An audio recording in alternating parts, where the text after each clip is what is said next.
आज क्लास 6 का ज्योग्राफी का सेकंड चैप्टर पढ़ेंगे, ग्लोब, लैटिट्यूड एंड लॉन्गिट्यूड।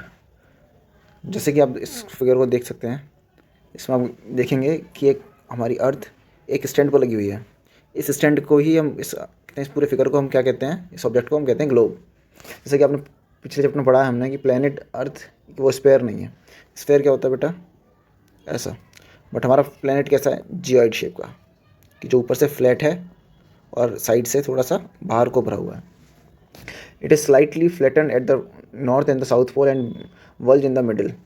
अब जो नॉर्थ पोल है और साउथ पोल है, इस पर ये क्या है, थोड़ा फ्लैट है, और जो हमारे साइड्स हैं उस पर थोड़ा कैसा है, वल्ज, मतलब बाहर को भरा हुआ। Can you imagine how it looks? You may look at the globe carefully on the classroom to get an idea. Globe is true model of the earth. Okay, जो आपने कभी अर्थ को देखा है बाहर से? नहीं, बट आप जब आप ग्लोब को देखेंगे तो आप एक एग्जैक्ट आइडिया ले सकते हैं कि हमारी अर्थ दिखती कैसी है एक्चुअल में।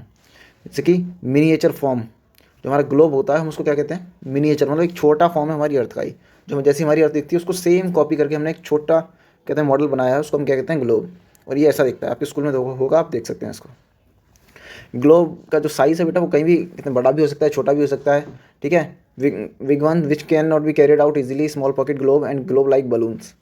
ठीक है, एक तो बहुत होते हैं कि बहुत छोटा होता है, जैसे कि आप अपनी पॉकेट में भी रख सकते हैं, और एक होता है बहुत बड़ा जिसको आप कैरी नहीं कर सकते, और एक होता है बलून लाइक स्ट्रक्चर, जिसमें आप कहते हैं एयर फिल करके उसको कहते हैं रिप्रेजेंटेशन के लिए यूज़ करते हैं, which can be inflated and are handy and carried with easily. इसमें आप हवा भर के है ना, उसको आप कहीं भी कैरी कर सकते हैं। The globe is not fixed, it can be rotated the same way as the top spin और the potter's wheel is rotated. बेटा जैसे कि आप देखते हैं ग्लोब हमारी ना स्टेबल नहीं है, मतलब स्टेबल से मेरा मतलब है कि वो फिक्स्ड नहीं है।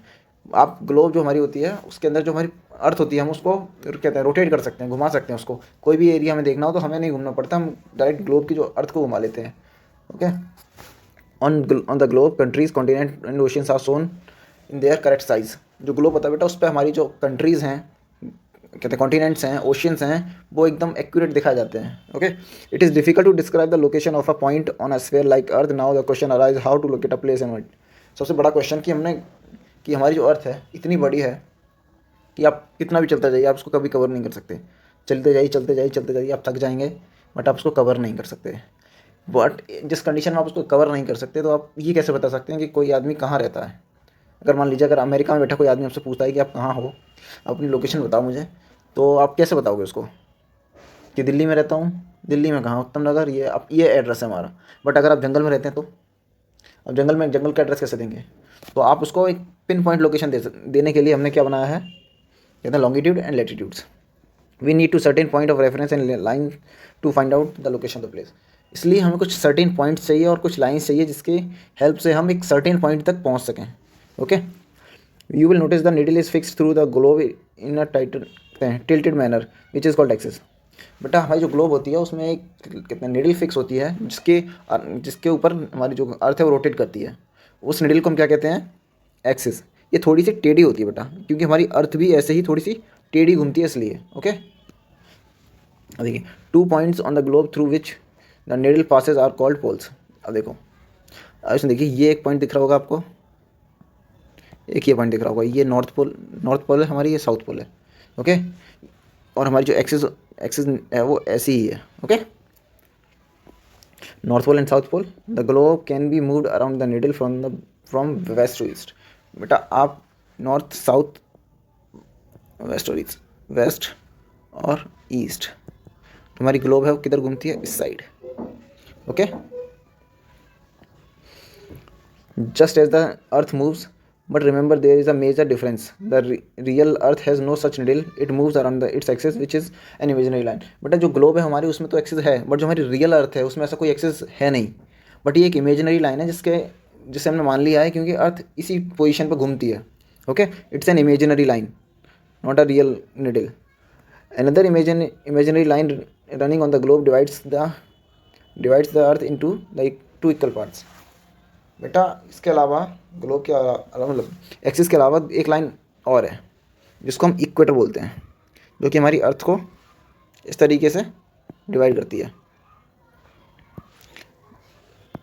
देखिए ये है लाइन ऑफ इक्वेटर, ये है हमारा नॉर्दर्न हेमिस्फेयर, ये है हमारा साउदर्न हेमिस्फेयर। ओके, ये दोनों पार्ट्स को इक्वली डिवाइड करती है हमारा, ये इस लाइन को क्या कहते हैं, इक्वेटर। ओके, याद रखिएगा, this line is known as equator, ये आपका हाईलाइट कर देता हूँ। The northern half of the earth is known as the northern hemisphere and the southern half is known as the southern hemisphere. They are both equal halves. जैसे कि आप एक imagine करिए कि आपको एक बॉल मिली और आपने बॉल को बीच में से काट दिया, जिस पोजीशन से आप उस बॉल को काट रहे हैं वो उसका इक्वेटर है, और जो डिवाइड हो रहा है वो दो पार्ट्स में, तो एक पार्ट होगा हमारा नॉर्दर्न हेमिस्फीयर जो ऊपर की साइड है, और जो नीचे की साइड है वो हमारा हो जाएगा southern hemisphere. The equator is an imaginary circular line and is a very important reference point two locate place on the earth. जैसे कि अर्थ का एक तो मिडिल लाइन है, ओके, इक्वेटर, उसके अलावा इक्वेटर किसी भी जगह को लोकेट करने के लिए बहुत इंपॉर्टेंट रोल प्ले करता है। मतलब आप मान लीजिए अगर आपको किसी की लोकेशन देनी होगी किसी को, तो आप इक्वेटर की हेल्प से ही देंगे। Okay, all parallel circles from the equator up to the whole poles are called parallels. जितने भी लाइन्स बेटा जो ये हमारा इक्वेटर है, और जितने भी लाइन हमारे इक्वेटर के पैरेलल होंगे वो क्या कहते हैं, हमारे latitudes. Okay, latitude are measured in degree.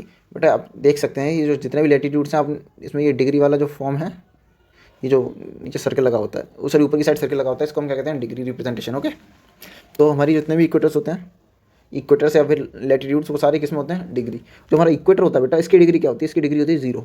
मतलब ये मान लीजिए यहाँ से बेस है, यही स्टार्टिंग पॉइंट है, अब ऊपर आएंगे तब भी यही स्टार्टिंग पॉइंट है, नीचे जाएंगे तब भी यही स्टार्टिंग पॉइंट है।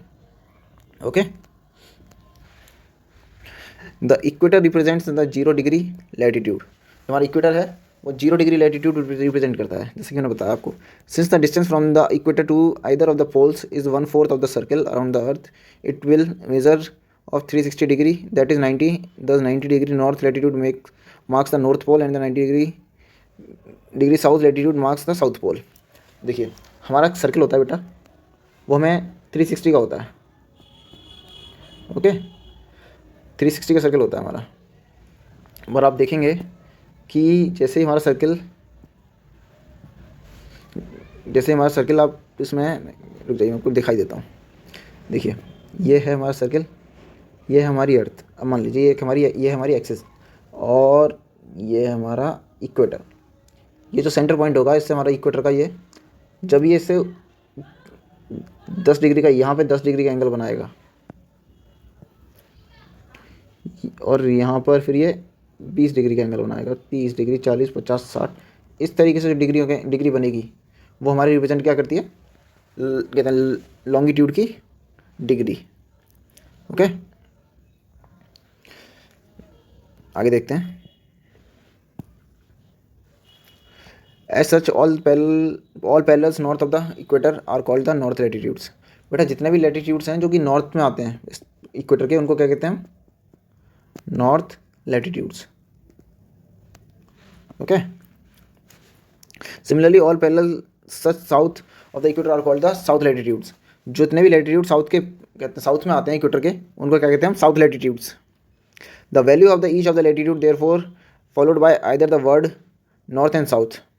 बट जितने भी लैटिट्यूड की जो वैल्यू है उनको हम नॉर्थ एंड साउथ के कहते हैं, फॉलो बाय कराते हैं। जैसे कि ये आप ये एग्जांपल दिख रहे हैं 66.5 डिग्री नॉर्थ। अगर आप इस नॉर्थ से क्या कहते हैं, इसको नहीं बताएंगे कि नॉर्थ किस डायरेक्शन में है, तो आपको कहीं पता ही नहीं चलेगा कि ये ऊपर की साइड जाना है या फिर नीचे की साइड जाना है। ये जो एन और एस ये रिप्रेजेंट करते हैं कि आप साउथ डायरेक्शन में जा रहे हैं, नॉर्थ डायरेक्शन में जा रहे हैं। Okay, generally this is an indicated by an letter N S. इसको हम एन एस से रिप्रेजेंट करते हैं। For example both Chandrapur and Maharashtra and the Belo Horizonte in Brazil South America are located on the parallel of the about 20 degree latitude, but the former is 20 degree north of the equator and the latter is 20 degree south of it. अब देखिए ये दो जगह हैं जो कि एक चंद्रपुर महाराष्ट्र में है और एक बेलो ये साउथ अमेरिका में ब्राज़ील में है। ओके, अब ये दो अलग अलग जगह हैं, एक यहाँ पड़ती है और एक यहाँ पड़ती है। अब बताइए अगर इसमें हम डायरेक्शन का यूज़ ना करें, एन और एस का यूज़ ना करें, तो हमें कभी पता नहीं चलेगा कि ये दोनों इसी साइड हैं या इस साइड हैं। इसलिए हम डायरेक्शंस का यूज़ करते हैं कि हमको पता चल सके कि ये किस साइड जा रहा है। ओके, तो इससे हमारी हेल्प होती है कि हम किसी भी लोकेशन को पहचान सकें। We therefore say the Chhatarpur is situated at 20 degree north. हमने इसमें कहते हैं डायरेक्शन बता दिया है। Latitude Belo horizonte is situated 20 degree south latitude. We see in figure 2.2 that as we move away from the equator, the size of the parallel of latitude decreases. अब देखिए, जब भी आप इक्वेटर से दूर आएंगे, क्योंकि हमारी अर्थ गोल है, तो सबसे बड़ा जो कहते हैं जो लेंथ होगी वो हमारी इक्वेटर की होगी. जब उससे ऊपर देखेंगे तो इसकी लेंथ थोड़ी सी और छोटी हो जाएगी. उससे ऊपर जाएंगे तो इसकी और छोटी, ये और छोटी, और देखिए ये कितना छोटा है. ओके, और लास्ट में हम ये डॉट में ख़त्म हो जाता है ये सारा. ओके, तो ये चीज़ याद रखिएगा कि जैसे जैसे आप इक्वेटर से दूर जाते हैं तो लैटिट्यूड की जो कहते हैं लैटिट्यूड जो लेंथ होती है वो कम होती जाती है. Important parallels of latitude. Important parallels देखिए, एक तो इक्वेटर है हमारा सबसे इंपॉर्टेंट, जिसकी वजह से हमें डायरेक्शंस मिलती हैं. उसके बाद कुछ इंपॉर्टेंट पैरेलल्स और भी हैं, और भी कुछ लैटिट्यूड्स इतने इंपॉर्टेंट हैं जो कि हमें बहुत ज़्यादा हेल्प करते हैं कुछ चीज़ों को डिवाइड करने में और कुछ चीज़ों को हाईलाइट करने में. जैसे कि इक्वेटर हमारा क्या है 0 डिग्री, नॉर्थ पोल हमारा क्या है 90 डिग्री, साउथ पोल हमारा क्या है 90 degree south. Therefore there are 4 important parallels of the latitude. कुछ और भी इंपॉर्टेंट पैरेलल्स हैं लैटिट्यूड के, जैसे कि ट्रॉपिक ऑफ कैंसर 20 डिग्री 23.5 बेटा, यहाँ हाफ और लिख लेना, half degree north in the northern hemisphere. और tropic of Capricorn 20 degree and half in south in the southern hemisphere. Arctic circle 66.5 degree and बेटा Antarctic circle 66.5 degree south of the equator. बेटा इन इस पूरे earth को हमने equator, tropic of Cancer, tropic of Capricorn, Arctic circle, Antarctic circle. Okay, उसके बाद हमने इसको जोन्स में भी डिवाइड कर रखा है. जो इन दोनों के बीच में जितना भी एरिया आता है हमने उसको डिवाइड किया है, कहते हैं टॉरॉइड जोन में. इससे ऊपर का जितना भी एरिया है हमारा वो हमने डिवाइड किया है नॉर्दर्न जोन में, नॉर्दर्न टेम्परेट जोन, और ये साउदर्न टेम्परेट जोन. उसका लास्ट वाला बचता है, लास्ट वाले को हमने डिवाइड किया है फ्रीजेड जोन में बेटा. ओके, लास्ट वाला हमने किस में डिवाइड किया है फ्रीजेड जोन. तो अब ये कहते हैं ये 5 जोन आपको याद रखने पड़ेंगे. एक टेम्परेट जोन, दूसरा नॉर्दर्न कहते हैं torrid zone, northern temperate zone, southern temperate zone, frigid zone और फ्रीजेड जोन. ओके, अब देखिए heat zone of the earth. The mid day of the sun is exactly overhead at least once a year on all latitudes in between the tropic of Cancer and the tropic of Capricorn. This area therefore receives the maximum heat and is called torrid zone. बेटा जो हमारा गर्मियों का time होता है और दोपहर होती है हमारी, तो उस टाइम पे जो हमारा कितने हैं टॉरॉइड जोन होता है हमारा, वो मैक्सिमम हीट, ये देखिए ये एरिया मैक्सिमम हीट कहते हैं फेस कर रहा होता है, क्योंकि सन यहाँ पर डायरेक्ट सन की हीट इस एरिया में आ रही होती है. ओके, इसकी वजह से यहाँ पे सबसे ज़्यादा हीट क्रिएट हो जाती है. ओके, उस हीट की वजह से हम इसको क्या नाम दिया हमने इसको टॉरॉइड जोन. ओके, इसको याद रखिएगा. The mid day sun never shine overhead on any latitude beyond the tropic of Cancer and tropic of Capricorn. The angle of the sun's rays goes on decrease towards the pole. As such, the areas bounded by the tropic of Cancer and tropic of Capricorn in the northern hemisphere and the tropic of Capricorn and the Antarctic circle in the southern hemisphere have moderate temperature. These are therefore called the temperate zones. अब देखेंगे बेटा कि हमारा जो सन होता है वो direct race तो यहाँ देता है इस एरिया में. ओके, फिर हमारा सन रोशनी देता है इस एरिया में, बट ये जो रोशनी होती है फिर थोड़ा सा देखिए, अब ये डिस्टेंस पास है और ये है दूर. जब ये दूर जाता है तो सन की हीट हो जाती है कम, और फिर उसके बाद ये एट द लास्ट ये जाता है और दूर. कहाँ फ्रीजेड जोन के पास ये हो जाता है और ज़्यादा दूर. तो इसकी वजह से यहाँ हीट कम पहुँचती है और यहाँ और कम पहुँचती है. ओके, तो इसकी वजह से हम इसे क्या कहते हैं टेम्परेट जोन. ओके, देखिए अब आगे देखते हैं. Area lies between the Arctic circle and the northern hemisphere and the Antarctic circle and the southern pole is in the southern hemisphere are very cold. It is because here the sun does not rise much above the horizon. Therefore, its rays are always slanting and provide less heat. Thus, therefore, the frigid zone. बेटा मैंने आपको बताया था यहाँ पर सूरज की रोशनी और कम पहुँचती है, मतलब कि सन की रोशनी कभी यहाँ ठीक से पहुँचती ही नहीं है. इसलिए यहाँ पर सब तरफ क्या है आइस. ओके, बिल्कुल जमी हुई आइस. यहाँ पर थोड़ी बहुत आइस है, यहाँ पर भी है, बट यहाँ पर बिल्कुल बिल्कुल, हमेशा कहते हैं 24 मतलब साल के 365 दिन यहाँ पर बर्फ़ ही जमी रहती है। ओके, हमारा नेक्स्ट टॉपिक देखते हैं। हमारा लैटीट्यूड ख़त्म हो गया। अब इसमें आप याद रखिएगा, ये कुछ चीज़ें आपको रिवाइज़ करने वाली हैं, जैसे कि आपका फ्रिजिड जोन क्या होता है, टेम्परेट जोन क्या होता है, टॉरॉइड जोन क्या होता है, और ये Tropic of Cancer, tropic of Capricorn, Arctic circle, Antarctic circle, इनकी डिग्रियाँ। ओके, मैं हाईलाइट कर देता हूँ। और पैरेलल ऑफ लैटीट्यूड क्या होते हैं, हमारा इक्वेटर और एक्सिस। ओके, और कुछ नहीं है, ग्लोब तो हमारा पता ही है। चलिए अब हम करते हैं अपना next topic start. What are longitudes. मैंने आपको बताया था कि जो लाइंस इस तरीके से होती हैं हमारी क्या होती हैं, लैटीट्यूड्स। लैटीट्यूड्स मतलब लेटी हुई लाइंस, और लॉन्गिट्यूड्स जो लंबी सी लाइन होती हैं, तो लंबा खड़े होने पर होती हैं। ओके, तो आप इसे याद रख पाएंगे कि लैटीट्यूड कौन सी होती हैं, लैटीट्यूड कौन सी होती हैं, लॉन्गिट्यूड्स कौन सी होती हैं। आपको कोई कन्फ्यूज़न नहीं रहेगा इससे। अब देखिए इसमें क्या है कि जो हमारी लैटीट्यूड्स थी उनका काम था किसी भी पिन पॉइंट लोकेशन को आइडेंटिफाई करवाना, उसमें हेल्प करना। उसी तरीके से मान लीजिए, अब कहते हैं, हम देखते हैं एक सेकेंड। अगर कोई बंदा है, वो ये है एक लैटीट्यूड, ये है दूसरी लैटीट्यूड। अब इस अगर आपने को बताया कि हम इससे इतने डिग्री के बीच में खड़ा हुआ हूँ, तो वो बंदा पूरी अर्थ को तो नहीं घूमेगा, पूरी अर्थ को तो नहीं देखेगा।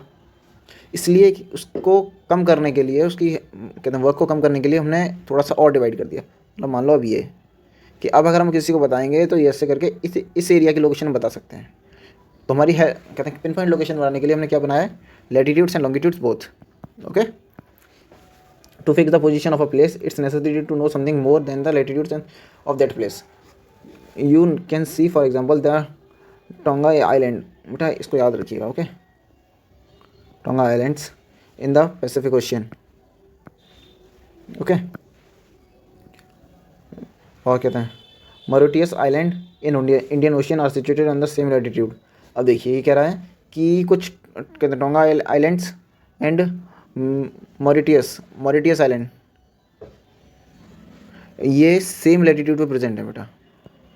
अब कोई सामान यहाँ है और यहाँ है, आपको कैसे पता चलेगा कि एक्चुअल में है कहाँ, अगर लॉन्गिट्यूड्स नहीं होंगे तो, क्योंकि ये सेम लैटीट्यूड्स पर हैं, तो उसकी वजह से आप किसी को बताएंगे तो क्या, हाँ ये भाई कौन से डिग्री पर है, भाई ये 24 डिग्री पर है ये, या 43 डिग्री पर है। अब बताइए, तो कोई जान नहीं पाएगा आपको कि इनकी एक्चुअल एग्जैक्ट पोजीशन क्या है। बट हम लॉन्गिट्यूड्स का यूज़ कर लें कि ये लॉन्गिट्यूड्स हैं, कि तो आप बता सकते हैं कि ये इस लॉन्गिट्यूड्स पे और इस लैटीट्यूड्स पे ये क्रॉस कर रहा है, तो वो आदमी आपको यहाँ ढूंढ सकता है। Okay, now in order to locate them precisely we must find out how far east and west these places for are from a given line of reference running from the south pole to north pole south. These lines of reference are called the Mediterranean of longitudes. बेटा ये जो line होती हैं इनको हम कहते हैं longitudes, जो कि हमारे लैटीट्यूड्स की हेल्प करती हैं एक परफेक्ट पोजीशन बताने के लिए, पिन पॉइंट पोजीशन बताने के लिए। Okay, these lines are called the meridians of longitudes. इन लाइन्स को हम क्या कहते हैं बेटा, इसको हाईलाइट कर देता हूँ मैं आपको, meridian of longitudes. And distance between them is measured in the degree of longitude. बेटा जैसे कि हमने लैटीट्यूड की डिग्री कहते हैं जो डिस्टेंस थी वो हमने कहते हैं डिग्रीज़ में कैलकुलेट करी थी, हम इनकी जो डिस्टेंस है वो भी हम किसमें कैलकुलेट करेंगे, डिग्रीज़ में। Each degree is further divided into the minute and minute into second. They are semi circles and the distance between them decreases steadily poleward until it becomes the zero at the poles where all the meridian meets। देखिए बेटा ये जो meridians होती हैं इसमें आप एक चीज़ notice करेंगे कि यहाँ पर तो काफ़ी सारा गैप है, यहाँ गैप और कम है, यहाँ और कम है, यहाँ और कम, और ये लास्ट में एक पॉइंट पर मिल जाती हैं। ओके, लास्ट में आपको ये पॉइंट पर मिल जाएंगी। तो इससे क्या होगा कि ये जो मेरिडियंस हैं इनकी जो डिस्टेंस है वो सेंटर इक्वेटर के पास ज़्यादा है, और जो पॉइंट पोल्स पर है वो 0 है। और इन सब के बीच में एक प्राइम मेरिडियन नाम की एक लाइन होती है जो कि डिसाइड करती है, कहते हैं जो डिसाइड करती है British royal observatory.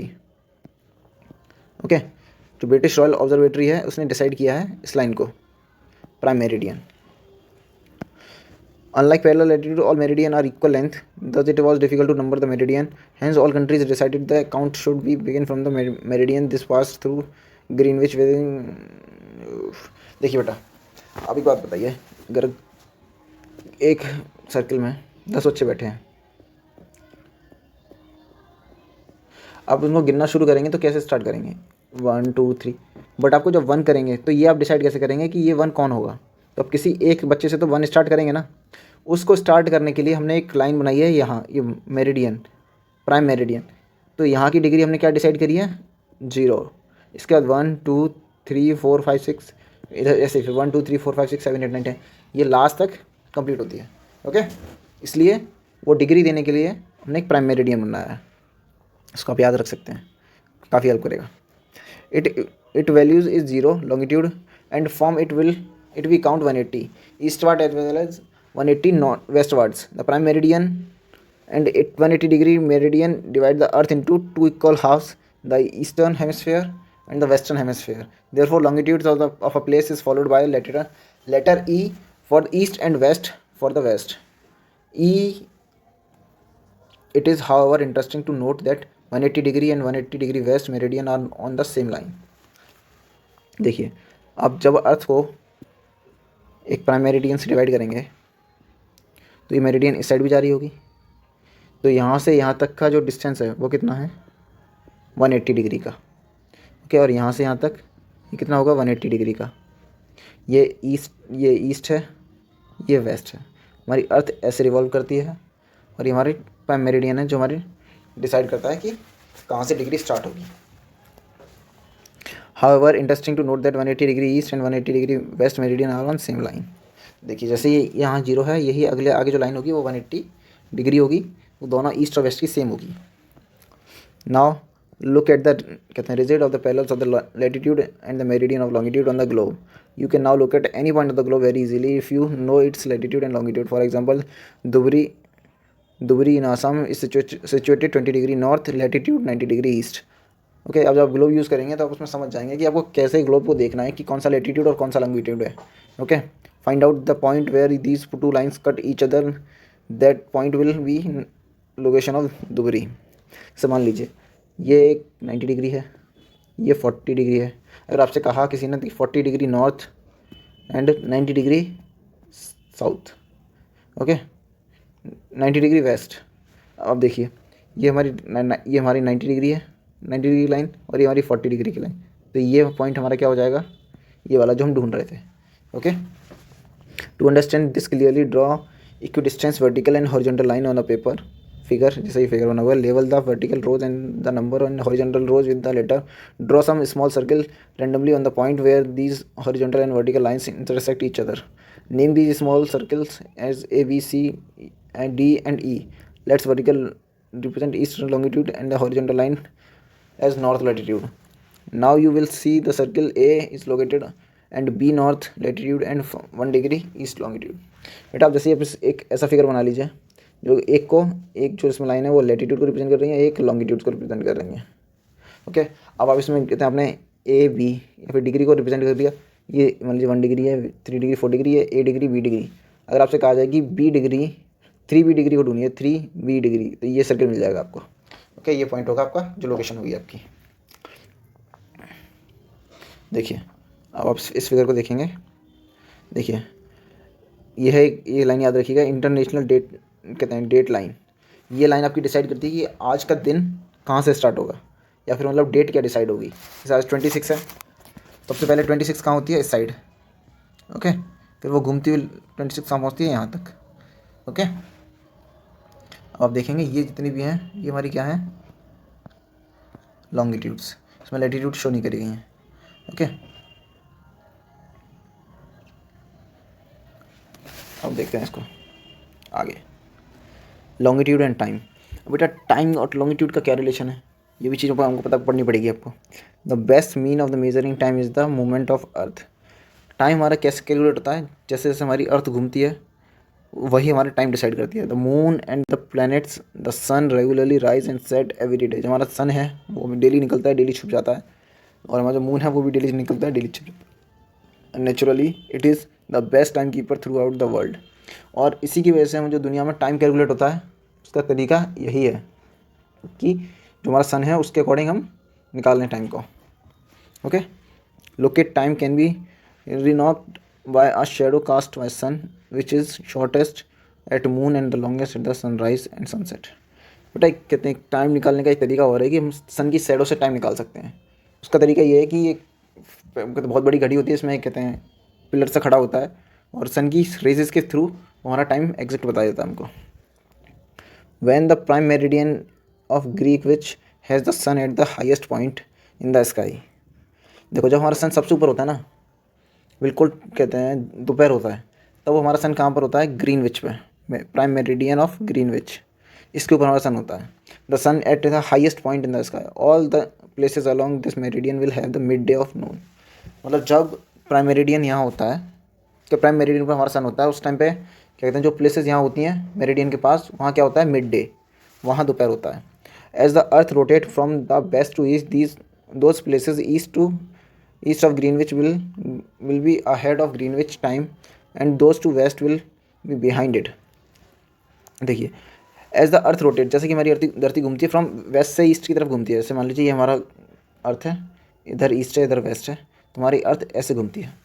Okay, those places east of which, से ये हमारा है प्राइम मेरिडियन ऑफ ग्रीनविच, जो हमारे ईस्ट में जितनी भी कहते हैं जगह हैं, okay, will be ahead of Greenwich time and those to west will be behind. जी इसके साइड की जितनी भी जगह होंगी वो टाइम से थोड़ा सा आगे होंगी। ओके, ग्रीनविच से पहले, मतलब फर्स्ट ये होंगी और उसके बाद ये होगा Greenwich. Okay, the rate of difference can be calculated as follow. The earth rotate 360, हमारा जो अर्थ का रोटेशन कंप्लीट रोटेशन कितना होता है? 360 इन आवर 24 आवर्स। अब 24 घंटे में 360 डिग्री हम घूम लेते हैं, which means 15 degree in 1 hour. अगर आप इसको डिवाइड करेंगे तो आप आंसर आएगा 15 डिग्री। तो मतलब आप 1 घंटे में कितना रोटेट कर रहे हैं? 15 degree. Okay, and 4 minutes, in 4 minutes, और आप इसको डिवाइड करेंगे 15 से तो आप आ जाएगा कि आप 4 मिनट्स में 1 डिग्री रोटेट कर रहे हैं। It will be 15-60 minutes, that is 1 hour higher to Greenwich time, which means 1 p.m. but at 15 degree west of Green, the time will be behind the Greenwich time, which by 1 hour, that is it will be 11 a.m. Similarly at 180 it will be midnight when it is noon at the Greenwich. तो अब आप देखिए, plain paper लेते हैं, यहाँ देख लीजिए, ये हमारा अर्थ है, यहाँ पर आप एक लाइन खींचते हैं, इसका नाम, इसकी ये हमारी प्राइम मेरिडियन ऑफ ग्रीनविच। अगर देखिए यहाँ पर आफ्टरनून हो रहा है, मतलब 12 बज रहे हैं। ओके, अब अगर कोई भी चीज़ 15 डिग्री, जो 15 डिग्री वाली हमारी लॉन्गिट्यूड है, 15 डिग्री वाली हमारी जो लॉन्गिट्यूड है, अगर हमारा सन यहाँ तक पहुँच गया है, ओके, तो यहाँ पर अभी 1 बज रहा होगा, हमारे यहाँ नून है, ये हमारा बज रहा होगा 1 PM। ओके, बट यहाँ कितना होगा बेटा? वो यहाँ होगा 11 PM, 11 AM। ओके, जैसे अभी हमारा सन यहाँ पर है, ठीक है, प्राइम मेरिडियन ये है हमारा 12 का, यहाँ बज रहा है हमारा 1। जब वो हमारा सन निकलता है इस साइड से, वो आएगा इस साइड, तो यहाँ बजते बजते यहाँ 1 बज जाएगा, फिर यहाँ पहुँचेगा तो क्या कहते हैं हमारे लिए 2 बज जाएंगे, बट ये जो प्राइम मेरिडियन होगा इसके लिए हमारे अभी 12 बजेंगे, यहाँ वालों के लिए। फिर ये आगे जाएगा, उस टाइम पे यहाँ, फिर यहाँ जब 1 बजेंगे, यहाँ मतलब तब यहाँ 3 बज रहे होंगे, यहाँ 3 और यहाँ पर 1। ये हर 15 मिनट्स पे बेटा हमारा 15 मिनट्स पे हमारा 1 घंटे का गैप होता है। ओके, आई होप समझ में आया होगा। अगर आपको नहीं समझ में आता तो कमेंट करिएगा, मैं कहते हैं अलग वीडियो बनाऊँगा। इस वीडियो में काफ़ी लंबी हो जाएगी इसलिए। चलिए आगे पढ़ते हैं। At any place, a watch can be adjusted to read 12 o'clock when the sun is at the highest point of it.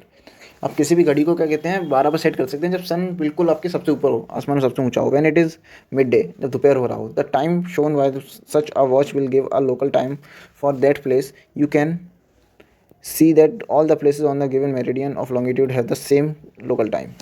अब आप देख सकते हैं जैसे ही आपके यहाँ दोपहर होता है, जब जहाँ भी पूरी अर्थ पे जहाँ भी दोपहर हो रहा होगा उस टाइम पे क्या होगा, वहाँ पर 12 बज रहे होंगे एग्जैक्ट, जहाँ जिस टाइम पे सन सबसे ऊपर होता है अपना हाईएस्ट पीक पे। Okay, why do we have standard time? बेटा हमारा एक स्टैंडर्ड टाइम क्यों है?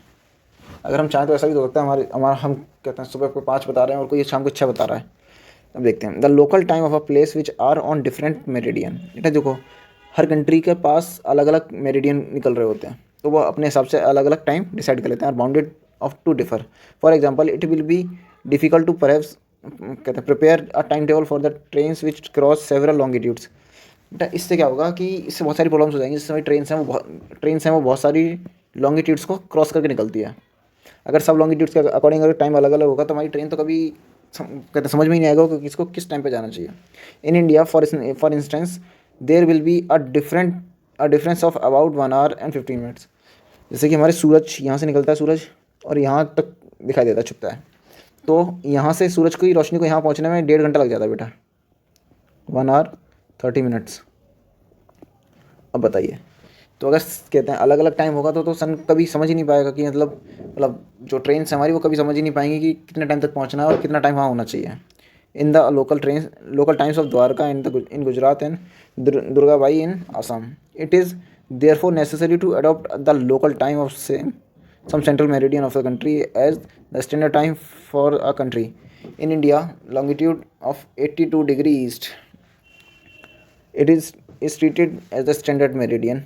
Therefore, the local time at the meridian is taken as the standard time for the whole country. It is known as the standard time IST।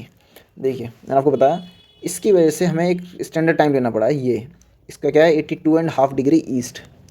बेटा इस time पे जब जब सन की धूप यहाँ एग्जैक्ट हो रही होगी तभी पूरी कंट्री में क्या हो रहा होगा, 12 बज रहे होंगे। जब इससे सन 15 डिग्री आगे चला जाएगा तो पूरी कंट्री में कितने बजेंगे, 1। जब 30 डिग्री आगे चला जाएगा तो कंट्री में कितने बजेंगे, 2। तो ये हमारी क्या है, इंडियन स्टैंडर्ड टाइम।